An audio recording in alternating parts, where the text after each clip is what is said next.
Noong 1888 ay sunod-sunod ang pagpatay na nabalita sa Whitechapel, London sa England. Pero hindi lang ito basta simpleng pagpatay dahil yung mga biktima ay natagpo ang may malaking hiwa sa tiyan at yung ibang mga laman loob ng mga to ay kinuha nung kung sino man yung pumatay sa kanila. Yung 5 sa mga biktima na to ay tinatawag na Canonical Five na sinasabing iisang tao lang ang pumatay sa kanila na tinatawag nila noon na Whitechapel Murderer at Leather Apron o sa mas kilala nating tinatawag na Jack the Ripper. Malamang ay marami na sa inyo ang nakarinig ng kwento na to pero sigurado kung may mga impormasyon na sa video nyo lang na to malalaman. Mula 1888 hanggang 1891 ay mahigit sa 10 ang mga karumal-dumal na pagpatay ang nabalita sa distrito ng Whitechapel. Pero 5 lang dito yung tinuturo kay Jack the Ripper sa kabila ng halos parehas yung pagpatay doon sa ibang biktima. Meron pang babaeng biktima dito na hindi na nakilala dahil sa magkakaibang araw na tagpuan yung iba't ibang parte ng katawan nito. Susubukan kong banggitin yung kwento ng bawat biktima sa video na to, pati na rin yung mga naging primary suspect na kamakailan lang ayon sa Lulainen study noong 2014 nung nagsagawa sila ng DNA testing mula sa telang nakuha sa katawan ni Catherine Eddowes at sinasabing positibo silang nagmatch ito kay Aaron Kosminski na isa sa mga primary suspect nila noon sa Whitechapel murders. Babanggitin ko na rin dito kung paano nadamay ang pangalan ni Dr. Jose Rizal na siyang pambansang bayani ng Pilipinas. Pero bago natin simulan ang kwento ni Jack the Ripper, ay importanteng malaman muna natin kung ano ba ang nangyayari sa distrito ng Whitechapel sa London, England bago magsimula yung mga pagpatay. Sa gayon ay makakatulong to sa atin sa pagbuo ng teorya kung sino ba talaga si Jack the Ripper.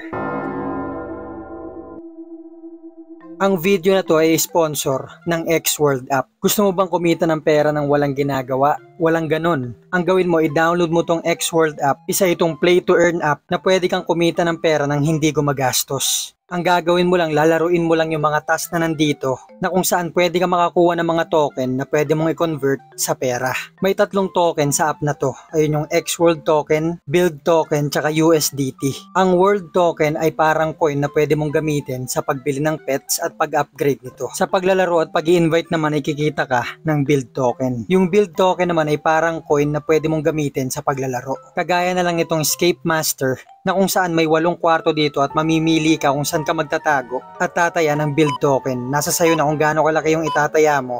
Pagkatapos ng timer dito ay may papasok na killer at papasok ito sa isa sa 8 kwarto at yung mga tumaya sa kwartong pinasukan nito ay sila yung matatalo. Madaling dadami yung build token mo sa laro na to dahil mas malaki yung porsyentong manalo ka.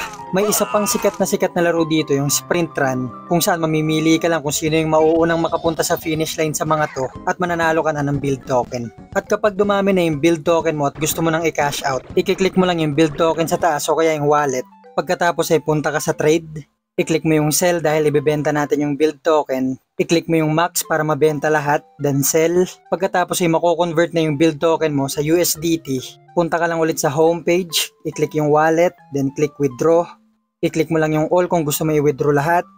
Select payment method, i-click yung GCash kung gusto mo sa GCash. Ilagay mo lang yung GCash information na gagamitin mo. Makalipas ang ilang segundo, marireceive mo na siya. Ganun lang kadali.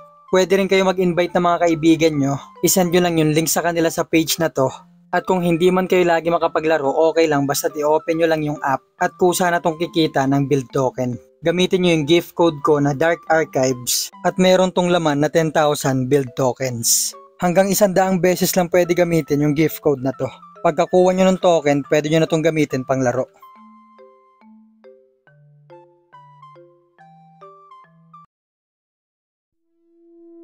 Noong 1880s, ang uri ng pamumuhay ng mga taong nakatira sa Whitechapel ay masasabing mahirap pa sa mahirap dahil libu-libong mga tao ang nagpunta dito galing sa iba't ibang bansa hanggang sa hindi na sila nakaalis sa Whitechapel at napilitan na silang manirahan dito. At karamihan sa mga to ay mga Irish. Noong 1840s hanggang 1850s ay tinamaan ng matinding kahirapan ang bansang Ireland.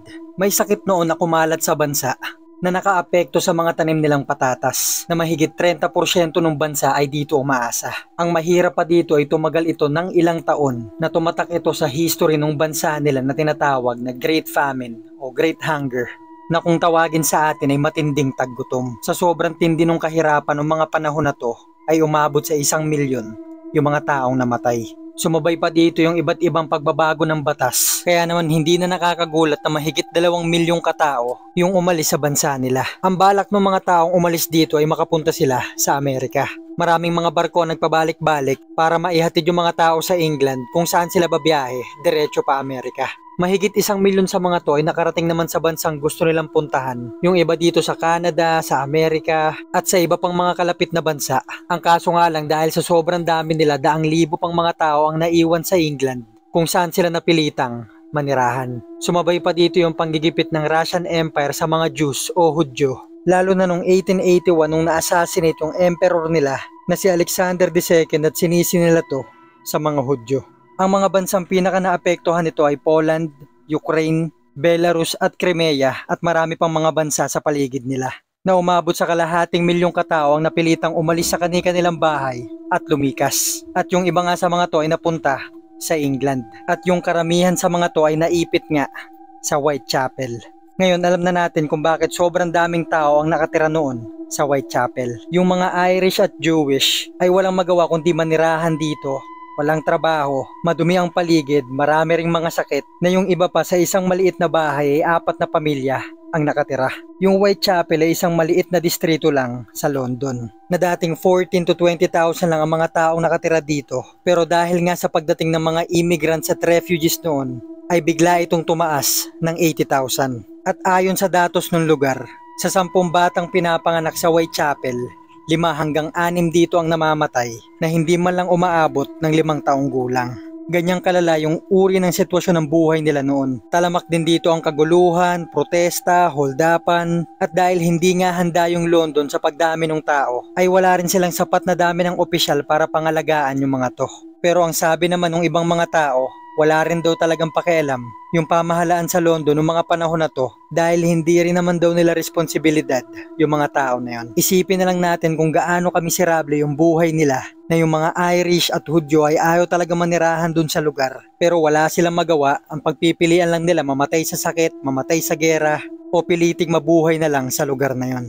At yung mga orihinal naman na nakatira sa London ay nagalit naman sa kanila dahil naapektuhan nga yung uri ng buhay nila noong mga taon na yon. Na yung tipong pag may iba kang accent o punto ng pagsasalita o ibang lengguwahe yung ginagamit mo, kahit anong tulong pa kailangan mo ay hindi ka nila tutulungan. Ito yung mga taon na itinuring na malalang sakit, yung kahirapan. Talamak dito yung mga inuman sa kalsada, natutulog sa gilid, mga away at dahil nga sa hirap ng buhay nila, karamihan sa mga babae dito ay napilitan na lang maging sex workers. Umabot sa mahigit 1,000 ang sex workers sa lugar na yon. Nagawa nila to makaraos lang ng pamumuhay nila. At dahil sa sobrang dami ng mga to ay pinabayaan na lang sila ng mga pulis. Dumating na sa punto na naging legal na lang yung ganitong uri ng trabaho. Sa kabilang banda naman ng pagsusulisit ay naging illegal. At hanggang sa dumating na nga yung taong 1888 hanggang 1891 na may 11 sunod-sunod na pagpatayan nangyari sa Whitechapel. Ito ay sina Emma Elizabeth Smith, Martha Tabram,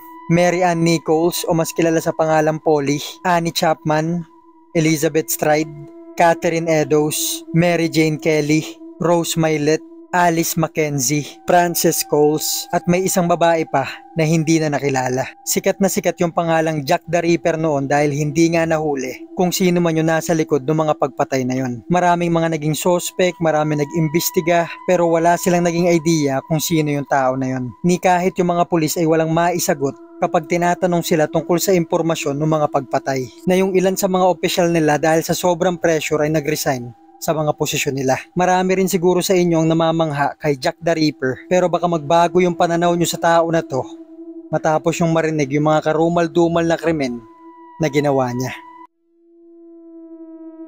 Madaling araw nung April 3, 1888 ay may umatake kay Emma Elizabeth Smith. Hindi niya malaman kung ilang tao yon. Dito ay binugbog siya, pinagsamantalahan at may pinasok na matulis na bagay sa maselang bahagi ng pagkababae niya na nagdulot sa kanya ng sobrang pagdudugo dahil sa sugat sa loob nito. Nabuhay pa naman si Emma matapos yung pag-atake at pinilit niya makauwi sa tinutuluyan niyang bahay na kung saan siya nakita at tinulungan ni Mary Russell at ni Annelie. Dinala siya ng mga to sa London Hospital kung saan siya ginamot ni George Haslip. Ang kwento nito ni Emma ay 2 hanggang 3 lalaki daw yung umatake sa kanya. Madilim sa lugar kaya hindi niya nakita yung mukha ng mga to. Pero ang banggit niya ay mukhang teenager pa yung isa. Binugbog at pinagpapalo siya ng mga umatake sa kanya na pinaniniwala ang nangyari sa Osborne Street. Makalipas ang ilang oras nung nakarating si Emma sa ospital ay nakomatose siya at namatay kinaumagahan nung sumunod na araw. Huling nakita si Emma 1 oras bago siya atakihin sa isang street sa Whitechapel na tinatawag na Farrant Street. Bandang 12:00 ito ng madaling araw nung April 3 kung saan nakita siyang may kausap na lalaki. Kulay itim yung pananamit nito at may puting scarf na kinalaunan ay pinaniniwalaang si Jack the Ripper. Sa kabila ng hirap ng sitwasyon ng pamumuhay nila, yung mga pulis na naatasang humawak sa kaso na to sa pangunguna ni Edmund Reed, daang-daang tao ang kinwestiyon nila para subukang hulihin kung sino man yung umatake o mga umatake kay Emma. Pero dahil nga hindi nakapag-iwan ng description si Emma sa mga to, ay hindi na nila ito nahuli. Pero lingid sa kaalaman ni Edmund Reed na dito palang nagsisimula yung mga pagpatay na mangyayari nung taon na yon, na siyang babalot ng takot sa mga taong nakatira sa Whitechapel.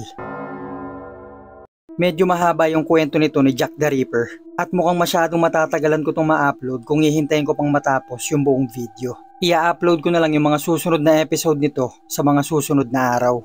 Sa ngayon ay huwag nyo munang kalimutang i-download yung Xworld app. Iiwan ko yung link sa description at sa comment section. At huwag nyong kalimutang gamitin yung gift code ko para makakuha ka agad kayo ng free build token. Thank you for watching guys. Kita-kita na lang tayo sa susunod na kwento na tungkol sa pagpatay ni Jack the Ripper.